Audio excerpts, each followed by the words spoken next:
Bonjour à toutes et à tous et bienvenue dans ce nouveau Pitch Day des rencontres digitales IREF. Aujourd'hui, nous allons découvrir un secteur essentiel dans l'entretien et la valorisation du patrimoine immobilier, celui du ravalement et de la rénovation de façades de maisons individuelles, un marché porteur soutenu par les enjeux esthétiques, énergétiques et de préservation de l'habitat. Et pour en parler, j'ai le plaisir de recevoir aujourd'hui Christian Badia, fondateur de l'enseigne Verticale, ainsi que Kevin Badia, directeur général du réseau.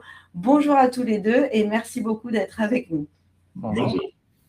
Alors, pour démarrer un petit peu et puis pour comprendre juste rapidement ce que c'est Vertical, est-ce que Christian, vous pourriez juste nous dire en quelques mots, nous expliquer le concept?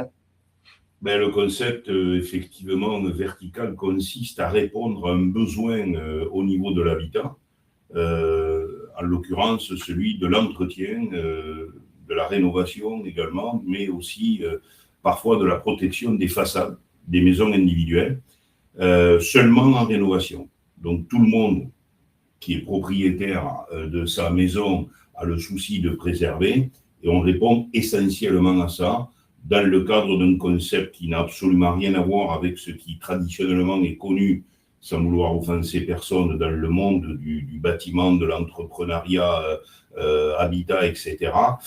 Nous, on a un concept qui est né il y a 30 ans, 31 ans, et qui est sous la forme de Vertical depuis 23 ans, sur lequel d'ailleurs la majorité de nos franchisés, pour ne pas dire la quasi-totalité, sont des personnes qui n'étaient pas dans ce secteur d'activité, pas plus qu'ils étaient d'ailleurs dans l'entrepreneuriat. Ok. Alors, donc nous, maintenant, Christian et Kevin, on veut évidemment tout savoir sur Vertical et notamment comment l'aventure a démarré, comment ça s'est passé, parce que c'est vous, Christian, qui avez créé cette enseigne-là et comment vous en êtes venu à faire des revêtements de façade. Bon, pour faire très court, j'étais ce qu'on appelait à l'époque cadre supérieur dans une grande maison d'édition, et en même temps que le secteur de la culture par le papier était en train de diminuer par principe de vase communicant par rapport à l'arrivée d'Internet, des CD-ROM, etc. J'ai acquis une maison à rénover, j'avais besoin d'intervenants dans différents corps de métier, et je me suis rendu compte effectivement qu'il y avait probablement un gros manque de formation quant à l'organisation, le respect des engagements, des horaires, toutes ces petites choses-là que je n'ai pas besoin d'indiquer parce que chaque propriétaire qui avait besoin d'une entreprise ou d'un artisan a pu un jour rencontrer ces difficultés. Et ça m'a allumé des lumières en me disant ce que je fais est en train très certainement de péricliter. Et là, il y a quelque chose à faire en se comportant convenablement, en faisant preuve de savoir-vivre, d'organisation. Donc, je vais apprendre un métier. Donc, j'ai fait une petite étude de marché. J'ai localisé, j'ai ciblé les façades plutôt que des vérandas ou des piscines. Voilà. Et donc, j'ai choisi par contre une cible bien précise, c'est celle de la rénovation, c'est-à-dire sous-entendu que la maison a 20 ans. Et là, on arrive en répondant à un besoin et non pas en étant en concurrence au stade de la construction. Donc, j'ai fait fabriquer des revêtements haut de gamme à base de résine qui ressemblent à des crédits, mais qui n'en sont pas, qui ont des vertus et des qualités qui n'ont rien à voir et qui sont, on va dire, tout terrain. Hein. Le seul support sur lequel on ne se pose pas, c'est la brique de construction. Donc, voilà, nous, on se pose sur tous les supports, qui soient peints, qui soient pas peints.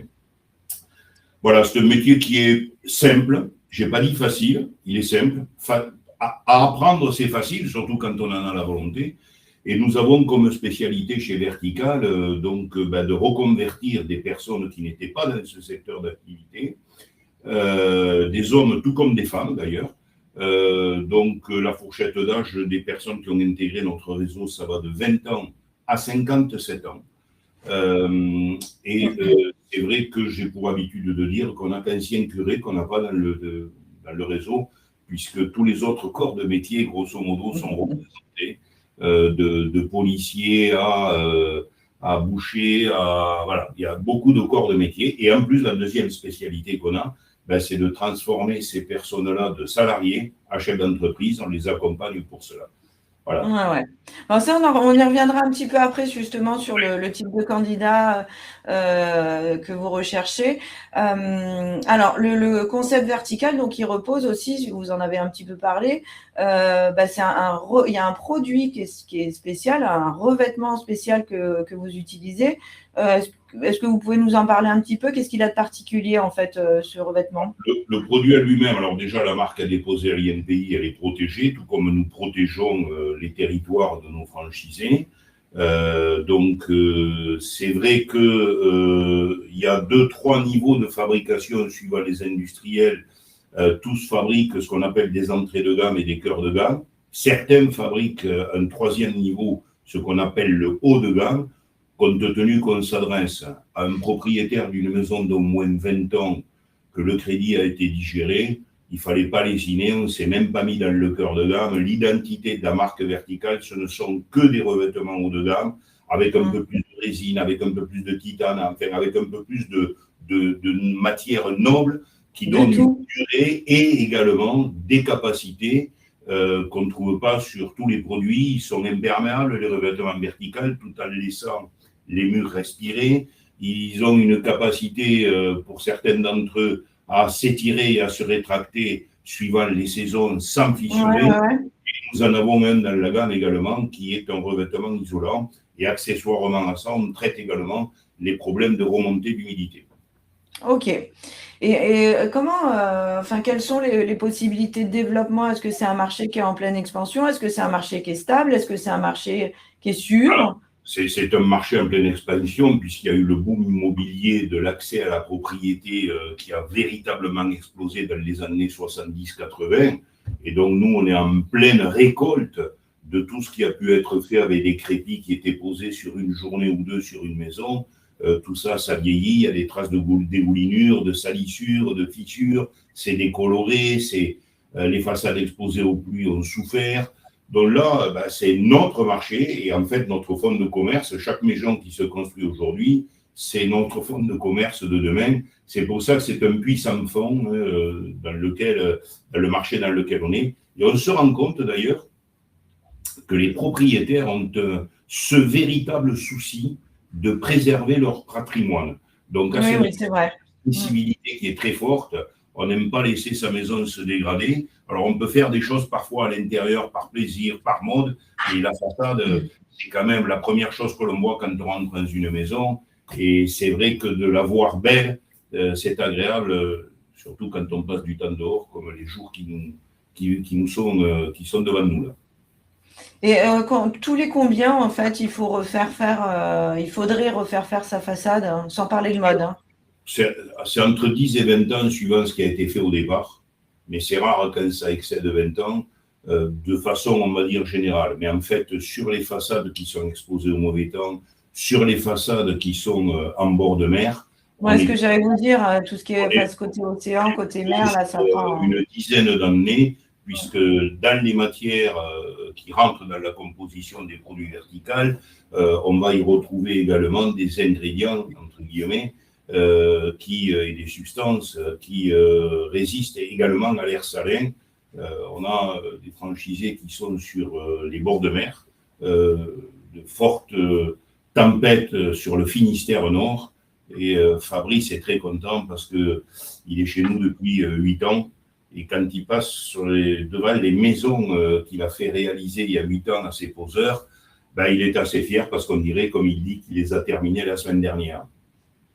Ouais, c'est vrai que c'est bien ça. Mais du coup, ça veut dire qu'il y a quand même aussi une possibilité, même si c'est long, et tant mieux si c'est long aussi, d'avoir quand même un peu de récurrence finalement avec… Nous, on n'a pas de récurrence. C'est la seule chose. Hein. Il y a des commercialisations qui ont une nécessité de récurrence, de retrouver leurs clients. Nous, alors, quand je dis nous, moi, j'ai monté ma première entreprise qui est la fondatrice du réseau vertical, Espace Façade à Toulouse. Et c'est vrai que aussi bien mon fils Kevin, qui est aujourd'hui le directeur général, que mon jeune fils, qui a repris après Kevin Espace Façade, ils ont eu chacun un ou deux clients dans leur carrière de président d'Espace Façade, qui ont dit je suis content de voir que l'entreprise existe parce que j'avais fait ça avec votre papa à l'origine. Et là, comme j'étais super content, je voudrais juste changer la couleur, mais tout va bien, etc. Et génial. Mes fils sont super contents d'entendre des propos comme ça. C'est clair. Hein. 2 clients en 30 ans, c'est pas beaucoup. C'est des gens qui avaient envie de changer de couleur. Oui, c'était esthétique, quoi. C'était juste une question. Nous, c'est pas une nécessité, quoi. Voilà, exactement. Mais l'avantage, si juste je peux me permettre, l'avantage à ça, d'avoir des revêtements qui sont durables, par contre, c'est que les gens, certes, eux, n'ont peut-être pas un besoin, mais ils parlent de nous autour d'eux. Et ils parlent de nous en bien autour d'eux pendant longtemps.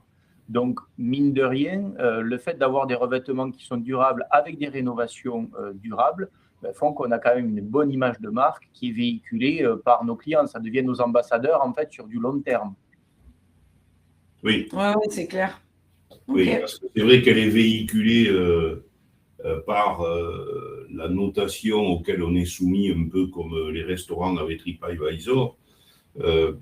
Et sur 2000 avis, un peu plus de 2000 avis clients vérifiés à fin 2025, on est à 4,84 sur 5. Mais ça, ce sont des personnes qui s'expriment sur des travaux qui viennent d'être réalisés, sur le comportement général de l'entrepreneur, notre franchisé qui va faire le devis, ses équipes derrière qui posent. Donc, ça vient d'être fait, c'est normal qu'il soit content. Même si ce n'est pas tout le temps le cas, c'est normal. Par contre, comme dit Kevin, d'avoir des gens qui sont contents 10 ans, 15 ans, 20 ans, c'est clair, sur le long terme, c'est génial. Exceptionnel que nous avons là et qui effectivement en amène d'autres. En plus, du coup, comme l'entreprise, elle existe depuis 31 ans, vous avez maintenant suffisamment de recul pour savoir que ça tient. Quoi. Ça, c'est sur l'entreprise fondatrice. Vertical existe depuis 23 ans. Et oui, mais bon. La musique est la même, pour être... oui. Ok.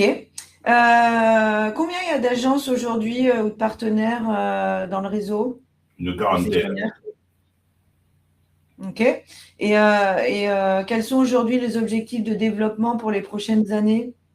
Alors, c'est une question un peu bizarre, enfin, c'est une réponse un peu bizarre que je vais vous faire.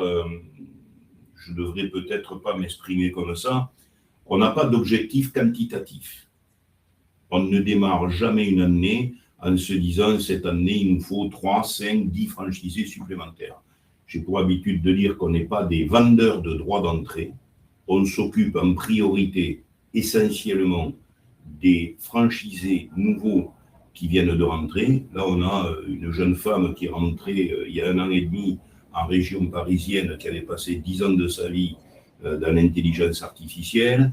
On a encore plus récemment un ancien joueur du Stade Toulousain dans les Hautes-Pyrénées, un ancien analyste financier à La Rochelle. Ce sont des personnes dont on s'occupe énormément, de façon à les amener à la réussite.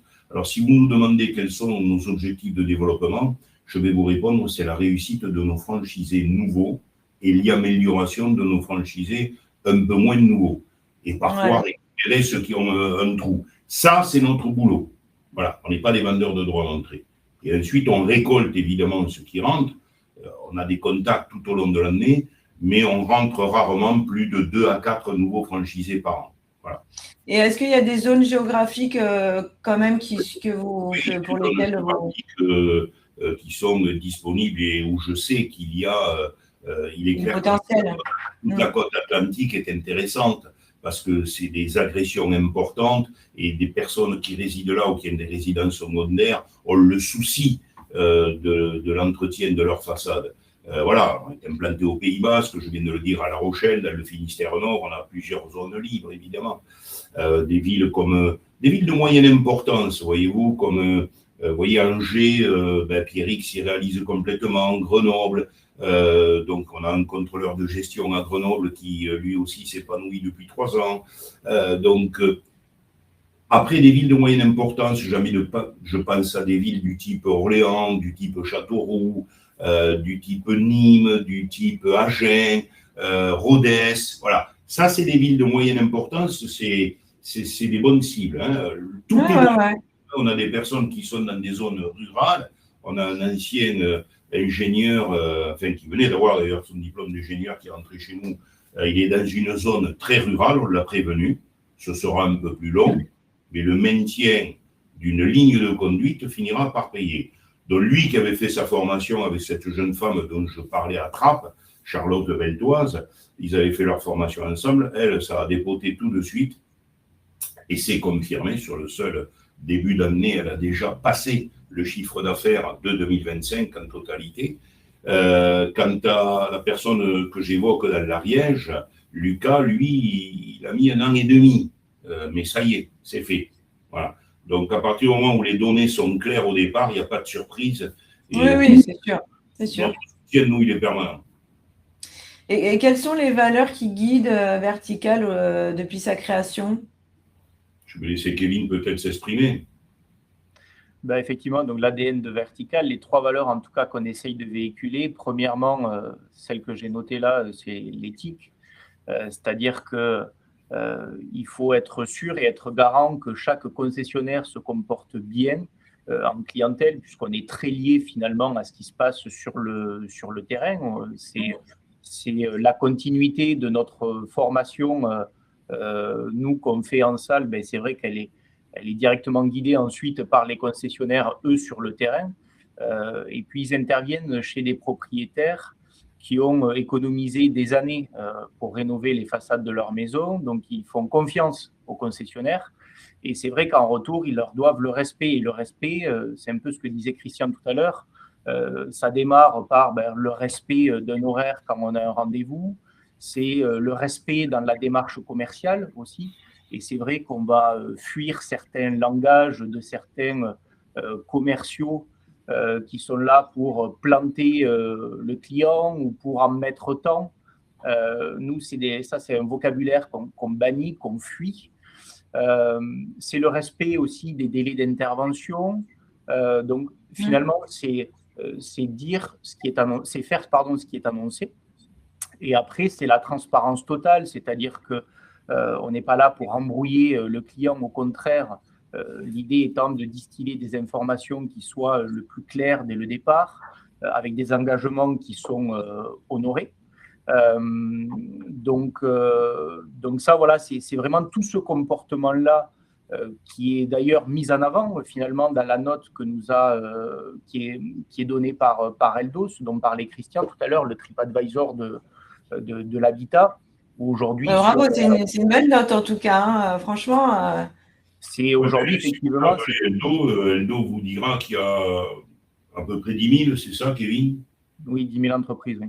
10 000 entreprises qui sont référencées du monde de l'habitat et également du bâtiment.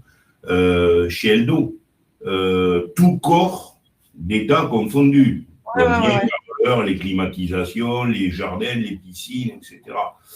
Sur tous ces corps d'État et sur ce nombre d'entreprises référencées chez Eldo, le fondateur d'Eldo vous dira qu'on est l'enseigne Vertical et première de France chez eux depuis 2017, tout secteur d'État, de tout corps d'État, confondu. Ouais. Et surtout, qu'il n'y a pas photo entre nous et le second.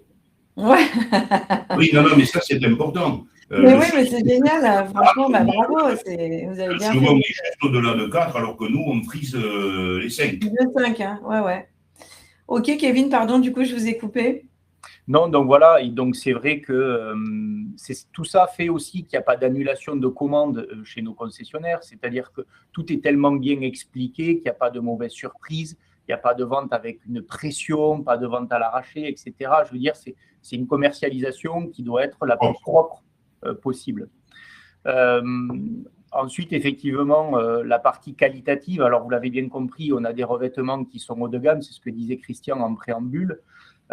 Donc l'objectif, c'est d'avoir des revêtements qui soient les plus performants possibles dans leur propriété, donc avec des revêtements qui vont résister aux intempéries, qui laissent les murs respirer, qui résistent aux fissures.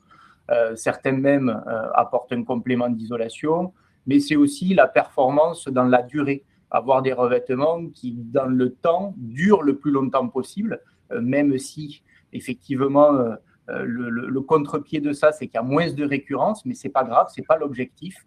C'est pas grave, oui.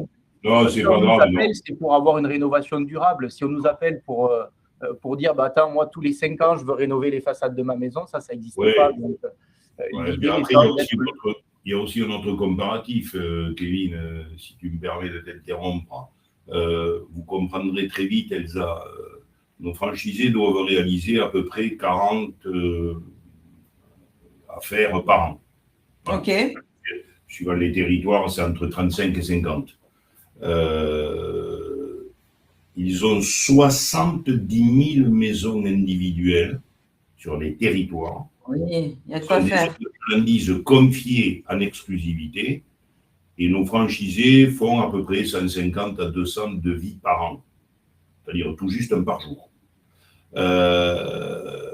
Donc ça voudrait dire que dans 10 ans, ils auraient fait entre 1500 et 2000 devis. Ça voudrait dire que dans 10 ans, sur leur territoire, il y aurait encore 68 000. Ouais, c'est clair. Non, mais il y a vraiment de quoi faire, quoi. Il ne faut pas qu'ils s'inquiètent pour ça, quoi. Ça, le marché, il est énorme. C'est la raison pour laquelle d'ailleurs certains de nos franchisés ont un commercial dans leur entreprise. OK.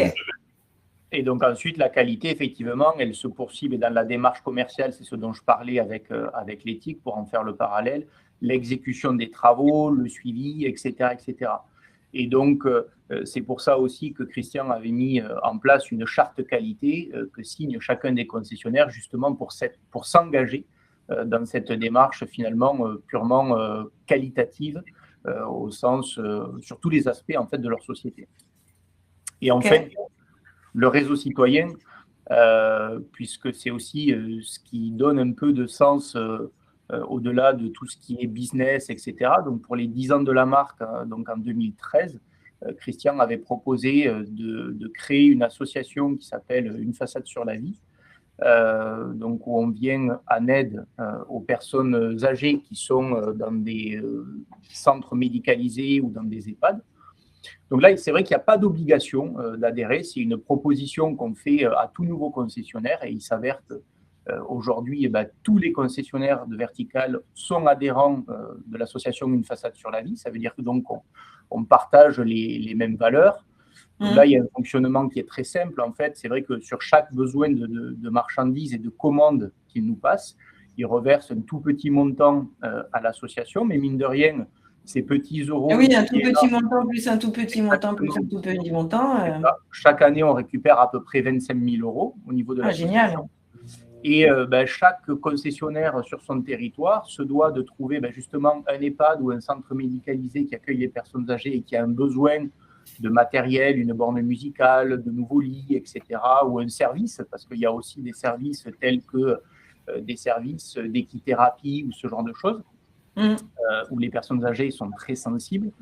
Et donc, nous, on va redistribuer effectivement ces montants-là sur les territoires de nos concessionnaires.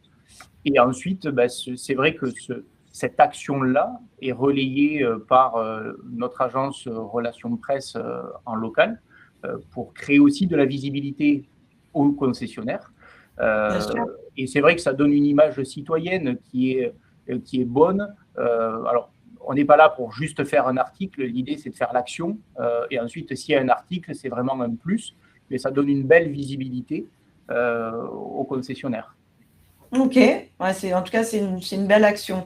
On va parler un petit peu maintenant du quotidien en fait d'une agence et du concessionnaire. Est-ce que déjà vous pouvez nous expliquer concrètement comment fonctionne justement une agence Vertical au quotidien? Comment ça se passe? Au quotidien, il y a 3 étapes qui sont simples dans l'activité de notre concessionnaire. La première, c'est la prospection.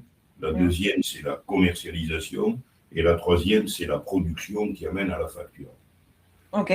La prospection, on a plusieurs pistes de prospection. Alors, prospection, attention à bien entendre ce que je dis, il n'y a pas de porte-à-porte chez nous. On ne fonctionne pas comme ça. On a surtout une grosse action au niveau de la prospection sur les sites, puisque chaque concessionnaire a son propre site entreprise sur lequel il doit mener des actions dessus avec un environnement qui va l'aider, qui sont nos partenaires spécialistes en digital, en communication digitale. Et sur leur site, nos concessionnaires, entre ceux qui s'y mettent complètement et ceux qui s'y mettent un peu moins, parce que il y en a qui ont un peu plus d'appétence pour ça, ils reçoivent sur leur site entre, on va dire, 40 et 60% de leurs besoins en demande de devis annuels. Voilà. Et ce sont des demandes qui sont qualifiées, hein, évidemment. Okay. Bon, et à côté de ça, on a d'autres pistes comme des choses banales. Hein, le salon de l'habitat, on ne s'exonère pas d'être au salon de l'habitat. Voilà, donc ça, c'est la première partie. Donc, c'est toute la recherche de contacts. Après, il y a les réseaux d'affaires aussi, comme les BNI. Oui, bien sûr. Dans la commercialisation, voilà, il y a une démarche qui leur est enseignée. On passe une semaine à décortiquer la partie démarche commerciale, donc en clientèle, donc qui est un entretien qui dure environ 1 heure. Donc voilà, où c'est qu'on va mesurer, présenter les produits, etc. Et après, il y a la partie production. Donc ça veut dire que notre franchisé, il s'occupe de son site presque au quotidien, presque. Il passe 1 heure par jour. Ensuite, il va faire les devis, 1 par jour. Ça dure 1h30 avec le déplacement, on va dire 2-3 heures selon les régions de France. Et ensuite, il va suivre, il va ouvrir ou suivre ou clôturer, facturer chaque cours de réalisation. Voilà. Alors, ça, c'est son travail de base. Et après ça, plus il va développer, plus il aura d'équipe, plus il aura d'affaires, plus il aura de facturation. Voilà. Mais enfin, ceci dit, ce sont des journées qui sont très agréables, qui sont laissées à l'appréciation de chacun quant à l'organisation. Ce qu'ils veulent y donner. Hein. Moi, j'ai mon plus vieux franchisé à Pau, il fait 8 devis par mois depuis 23 ans. Ok. Voilà. Plus sur les terrains de golf que son Ok. Et du coup, alors, donc on a compris qu'il fallait quand même avoir, quelles sont les qualités qui sont nécessaires aux futurs candidats? La qualité, et puis après je vais laisser Kevin s'exprimer parce que j'ai un rendez-vous qui m'attend. Les qualités, c'est simple, c'est vraiment très simple. À partir du moment où nous, on a dit OK, c'est que le candidat nous semble tout à fait légitime. Donc, pour comprendre ce qu'on lui dit, et on a la prétention de dire qu'on fait ce qu'il faut pour bien s'exprimer et se faire comprendre. Et à partir du moment où il a ça, lui, de son côté, il va avoir une chose importante, ça s'appelle la volonté. On a recruté quelqu'un, sans vouloir l'offenser, il y a 3 ans, qui est fleuriste, qui était livreur de fleurs. Je ne voudrais pas réduire, mais c'était son job. C'était son métier. Il est clair que lui, pour passer à chef d'entreprise et dans un secteur d'activité différent à l'aube de ses 40 ans, ça n'a pas été simple, mais on avait décelé chez Marc une volonté réelle de changer de vie et d'y arriver, et surtout de comprendre qu'il avait avec lui, là, chez Vertical, des gens qui allaient réellement l'aider, pas avec la parole, dans les actes. Bon, ça fait 3 ans qu'il est chez nous, Kevin vous en parlera mieux que moi. Ce sont des progressions qui sont lentes, mais constantes, et le progrès le met à un niveau aujourd'hui où il a déjà doublé son revenu qu'il avait au bout de 17 ans, où il était livreur de fleurs. Ok. Donc les qualités, c'est la volonté. Ouais, c'est ça. C'est finalement, les gens, ils veulent tous réussir. Par contre, dans les actes, dans le passage à l'acte et dans les moyens que l'on se donne pour y arriver, déjà, ça fait une première sélection, ça. Ouais, c'est clair. Voilà. Oui, donc ça, c'est vraiment, il faut avoir envie, quoi. Ça, c'est la première, comme disait première chose. Ok. Et après, Kevin, est-ce qu'il y a d'autres... oui, j'imagine qu'il y a d'autres qualités qui sont... Vous nous quittez, Christian, c'est ça? Je vous quitte. Ouais, écoutez, merci beaucoup. Alors, relayer mes propos. Ça fait 17 ans, qu'il est chez Vertical. 2 ans qu'il est directeur général à temps plein après avoir fait 3 ans de formation. Et 38 ans et demi, presque 39, que c'est mon fils. Donc, il parlera bien de la suite. Non, mais on n'a pas de doute là-dessus. En tout cas, merci beaucoup, Christian, d'être intervenu. Et puis, à très bientôt, alors. Allez, entendu. Merci, bonne journée. Au revoir. Merci. Alors Kevin, donc du coup, les autres qualités qui sont nécessaires vraiment pour s'épanouir au sein de Vertical, qu'est-ce qui est bien d'avoir? Ben, qu'est-ce qui est bien à voir, c'est le sens du contact, c'est aimer l'humain déjà, puisque on rencontre de l'humain en permanence, on se déplace chez lui, il faut comprendre ses besoins, ses attentes. C'est une qualité primordiale. Et le sens de l'écoute, c'est vrai que c'est quelque chose qui est extrêmement important chez nous à plusieurs niveaux. C'est dans les plus du candidat dont j'ai parlé un peu plus loin, mais le sens de l'écoute est extrêmement important, à la fois au niveau de la formation, puisque évidemment tout démarre à la formation, et l'écoute est primordiale pour derrière pouvoir avancer le plus rapidement possible, parce qu'il y a, mine de rien, il n'y a pas trop de temps à perdre en fait. Quand on décide de se mettre à son compte, les choses vont très vite. Et puis si on écoute correctement, on mettra également mieux en application la méthode et le concept. L'idée n'étant pas d'essayer de réinventer la roue, parce que sinon il n'y a aucun intérêt d'intégrer un réseau quel qu'il soit, Tout à fait. sans rester tout seul. Donc là, en fait, c'est je m'imprègne et je m'imbibe maximum de tout ce qui m'est dit pendant les formations, pendant les échanges téléphoniques, pendant les suivis, etc., pour mettre en application, sans forcément chercher à comprendre. Je veux dire, c'est un livre dont la route est tracée. Il suffit de suivre chaque étape, de lire correctement et de mettre en application. Donc, pour moi, ça, c'est une qualité qui est essentielle et elle est tellement liée derrière avec la satisfaction client, finalement. Mais carrément, évidemment, parce qu'en fait, c'est l'écoute dans sa globalité. C'est aussi bien l'écoute, les conseils, l'apprentissage, l'accompagnement que vous allez apporter aux franchisés. Mais en plus, après, ça va être l'écoute qu'il va devoir avoir auprès de son client. C'est ça, puisque tout démarre aussi de cette écoute-là. C'est-à-dire que si on veut un client satisfait, la base et l'origine, c'est l'écoute de ses besoins, l'écoute de ses attentes. Et c'est ce qui fait qu'on va répondre parfaitement à sa demande. Et c'est pour ça que j'ai pris cet avis client-là. Il n'est pas anodin, parce que dessus, ce que dit le client, c'est que Mathieu, pour ne pas le nommer, qui est dans le Var, il a écouté ses besoins. Il l'a conseillé. Donc, pour pouvoir conseiller, il faut pouvoir écouter. Et ensuite, il lui a expliqué clairement quelles allaient être les différentes étapes des travaux, etc. Donc là, on se dit que Mathieu, effectivement, il a une grande capacité d'écoute. Et puis, ses résultats aujourd'hui le prouvent, puisque Mathieu, c'est un ex-policier municipal qui a multiplié ses revenus par 5 chez nous et qui aujourd'hui est totalement épanoui.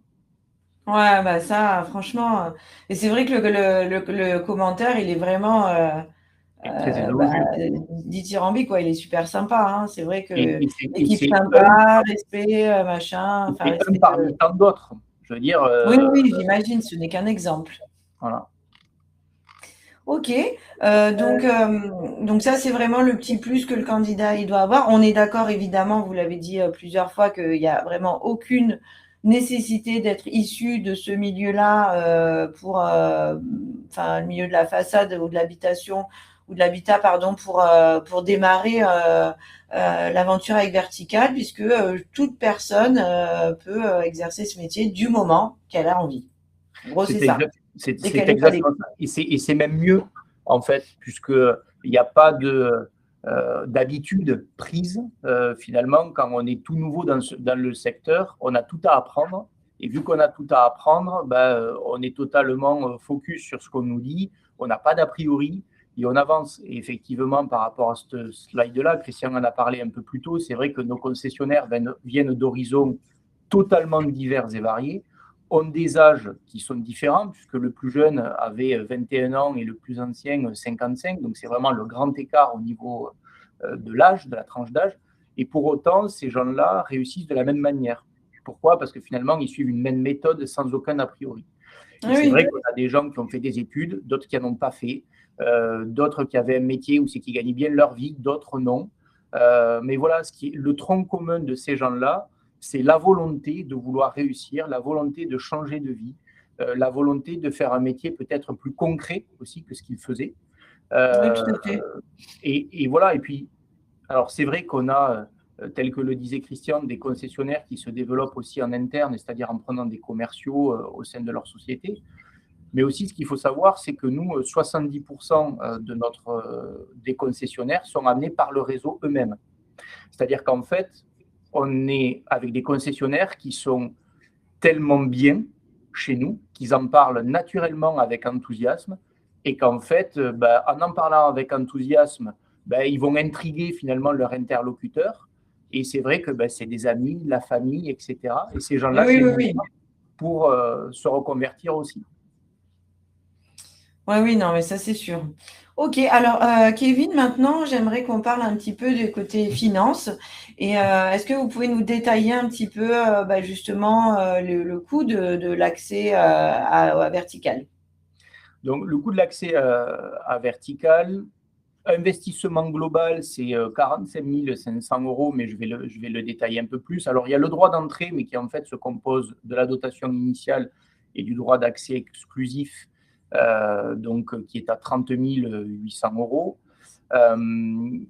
Mais ce droit d'entrée-là, en fait, de 45 000 €, enfin les 30 800 € là, permettent aux concessionnaires de se lancer intégralement. Je veux dire, il n'y a pas de coût supplémentaire derrière. C'est vrai qu'on voit beaucoup de réseaux où il y a un droit d'entrée qui est équivalent, inférieur ou supérieur, peu importe, mais sur lequel derrière, il faut investir dans un local, il faut acheter un camion, il faut avoir du personnel, etc. Nous, c'est vrai que tout ça, il n'y a pas. On est sur des structures qui sont extrêmement légères. Donc, le droit d'entrée, l'investissement global permet le démarrage dès le départ du concessionnaire. La formation initiale à 6 000 € qui peut être subventionnée puisqu'on est certifié Calliope. Donc, elle peut être prise en charge. C'est bien de le préciser, effectivement. Voilà, par les organismes de formation. Et la dotation communication, alors les 8 700 €, donc ça permet d'avoir accès à tous les outils de communication. C'est le site internet, c'est les kakémonos pour aller faire des salons de l'habitat et autres. C'est des flyers, c'est les cartes de visite, c'est tout ça. Et c'est l'accès à tous nos partenaires, puisqu'on a un environnement de partenaires autour du réseau Vertical qui est très dense, en fait. Et au niveau de la communication, il y a énormément de partenaires au niveau de la communication digitale, mais aussi de la communication papier. Et donc, tous les tarifs ont été négociés auprès de ces partenaires-là, un petit peu comme une centrale d'achat. Oui. C'est la grosse force aussi, puisqu'on n'est pas... C'est tout l'intérêt, finalement, d'être dans un réseau. Donc voilà, et ensuite évidemment ce qu'on préconise derrière c'est la communication, mais ça personne ne peut y couper, c'est-à-dire qu'il y a entre 15 et 20 000 € à mettre à peu près par an pour pouvoir communiquer, faire connaître son entreprise. Donc tout est apporté soit par nous Vertical, soit par nos partenaires, tout ça sans aucun royalties. Donc c'est vrai qu'on est une petite anomalie dans le milieu de la franchise, puisque beaucoup ont des royalties. Et nous, chez nous, il n'y en a pas. Mais est-ce que c'est lié aussi au fait que ce soit un contrat de concession et pas un contrat de franchise? Non, parce qu'on pourrait, quand même créer des royalties. C'est juste une politique de départ. C'est vrai que Christian, qui a créé le concept, lui, au départ, il était à la fois franchisé et franchiseur, finalement, puisqu'il avait la double casquette. Et il a toujours essayé de trouver le juste milieu entre ce qui lui plairait en tant que franchiseur, mais aussi ce qui lui plairait en tant que franchisé. Exactement. Et lui, il s'est dit, les royalties, au départ, peut-être que je comprendrai, mais plus le temps va passer, et moins je comprendrai. Et nous, on ne s'inscrit pas là-dedans. Et aujourd'hui, je pense que le concept comme ça fonctionne très bien. Et la preuve en est, c'est qu'on a des franchisés, enfin des concessionnaires qui ont plus de 20 ans d'ancienneté. Oui, non, mais c'est clair. Je veux dire, on a des gens qui sont là depuis longtemps. Donc, voilà, l'idée n'était pas de leur infliger cette pression financière. Et les droits d'entrée, si on renouvelle le contrat, on doit les repayer ou pas? Non, on ne repaye pas. Il y a une tacite reconduction. Le contrat, il est de 5 ans. Et on redémarre comme si de rien n'était, en fait. Hein. Voilà. Oui, en fait, ça continue, quoi. Il n'y a même pas de redémarrage. Ça suit son cours. Ok, très bien. C'est très clair, Kevin. En termes d'accompagnement, qu'est-ce que vous proposez justement? Comment ça se passe chez vous? Chaque nouveau concessionnaire en phase de démarrage a obligatoirement une formation théorique, alors qui est technico-commerciale, où en fait, c'est une formation en salle où pendant une semaine, on va décortiquer tout l'entretien qui se passe chez nos prospects et aborder des sujets du ravalement de façade, pas mal de choses techniques. Faire une visite en usine aussi, où on fait des essais sur certains produits, on leur fait toucher justement les matériaux qu'on pose sur les façades pour avoir une vision plus concrète. Donc ça, c'est cette formation qui permet finalement de mieux communiquer avec les prospects de nos concessionnaires, du coup. Cette formation théorique, il y a également la remise de pas mal de documents qui sont des documents d'aide à la commercialisation, des outils qui sont extrêmement bien faits, extrêmement pédagogues. Donc ça, c'est une première partie. Et évidemment, après cette formation, il y a tout un suivi. Et ensuite, on a 3 autres visios qui complètent cette formation théorique sur des sujets bien précis de notre métier. Et ça se termine par une formation qui est très technique parce que nos concessionnaires, les nouveaux concessionnaires auront eu le temps de décanter les premières informations. L'idée aussi, c'est d'y aller pas à pas et petit à petit pour pas leur bourrer le crâne et au final qu'ils oublient tout. Peut suivre une formation technique. Donc là, effectivement, le nouveau concessionnaire choisit de venir dans un centre de formation et d'être sur le terrain avec les équipes d'application en région toulousaine de l'entreprise fondatrice, donc Espace Façade.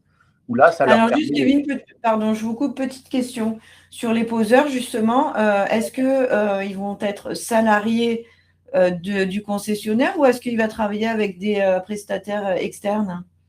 Alors, en phase de démarrage, nous, ce qu'on préconise, c'est de travailler avec des prestataires externes parce que le planning n'est pas rempli au départ, donc on ne va pas rajouter des charges. Ça évite l'achat de véhicules, etc. Et puis, oui, tout à fait. On est sur un métier qui est aussi assujetti à la météo, donc des fois, il y a des périodes où on peut un peu moins bosser que d'autres. Mais chacun est libre. Donc, la majeure partie, aujourd'hui, continue sur ce modèle-là, mais certains ont fait le choix de créer des emplois. Et si Christian parlait de Fabrice tout à l'heure en Bretagne, donc lui, aujourd'hui, il a 3 équipes de 2 personnes. Cette année, il va recruter une 4e équipe de 2 personnes, tellement il a de boulot, alors qu'il ne travaille que 6 mois dans l'année, finalement, sur le ravalement de façade. Donc voilà, donc là, chacun est libre de faire comme il l'entend. OK. Donc voilà, donc cette formation technique, effectivement, pour connaître les produits. Et après, il y a un accompagnement qui est permanent, que ce soit de la part de Christian ou de moi, où on est là pour des questions techniques, des questions pratiques. Et puis, dans tous les cas, il y a, quand un concessionnaire se met en place, il y a 9 guides qu'on lui distribue. Ces guides-là sont là pour l'aider à se mettre en place, puisque, comme on l'a dit, ils sont souvent salariés et ils deviennent entrepreneurs. Et ensuite, donc, ils l'épaulent sur qui ils doivent contacter et quand, comment, pourquoi.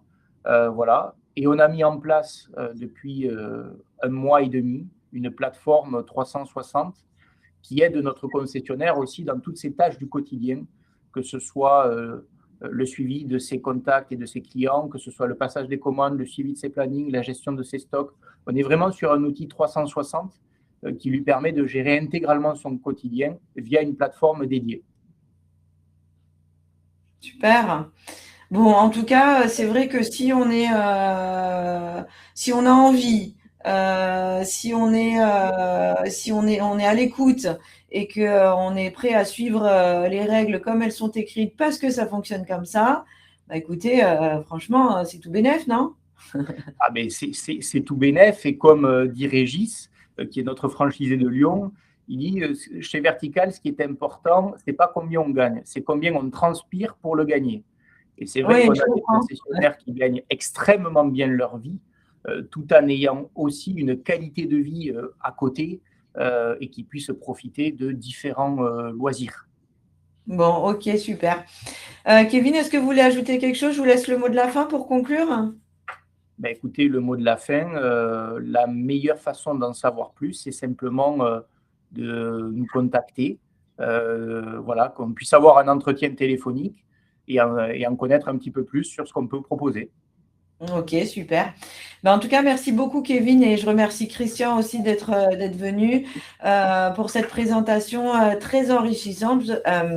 Vous l'avez compris, Vertical, c'est vraiment une opportunité d'entreprendre dans un secteur spécialisé avec un savoir-faire reconnu et un accompagnement structuré.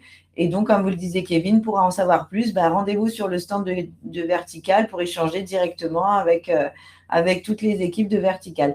En tout cas, merci beaucoup encore une fois, Kevin, et à très bientôt pour un nouveau Pitch Day des rencontres digitales IREF.